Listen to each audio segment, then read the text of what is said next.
খাবার দাবারের বিষয় হচ্ছে বেস ক্যাম্প পর্যন্ত মোটামুটি আমরা নর্মাল যে খাবার দাবার খাই সেটা পাওয়া যায় আরামসে। ডাল ভাত, নেপালে একটা কথা আছে, ডাল ভাত power 24 hour and then no shower, এরকমও বলে। আচ্ছা, এনিওয়ে, ওইখানে নর্মাল খাবার দাবার পাওয়া যায়, কিন্তু বেস ক্যাম্পের উপর থেকে খাবার দাবারে হচ্ছে একটু সাবধানী হতে হয়। এরপরে সাবধানী মানে এরপরে হচ্ছে তো বরফ গলিয়ে খাবার দাবার।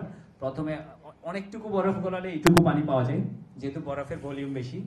তো ওইটাতে ওই খাবারগুলোই খাওয়া হয় যেটা শুধু পানি গরম করলে খাওয়া যায়, অ্যাজ লাইক নুডলস, স্যুপ, এই টাইপের, বা আর কিছু হায়ার অল্টিটিউড ক্যান টুনা, এই টাইপের খাবার দাবার। আর উপরের দিকের ক্যাম্পে আসলে খুব বেশি অ্যাপিটাইটও থাকে না, যে ক্ষুধা কমে যায় আর কি, মানে লোকে যে আসলে ওয়েট হারায় আর কি। আমি মাত্র 4 কেজি হারিয়েছি। আমার টিমের একজন চিলির একজন হাবিয়ার বলে একজন ভদ্রলোক আছে, ও ক্যাম্প 4-এ 4 দিন ছিল, ক্যাম্প 2-তে হয়তো আরো 5-7 দিন। He lost almost 20 kgs. ও হাফ হয়ে গেছে।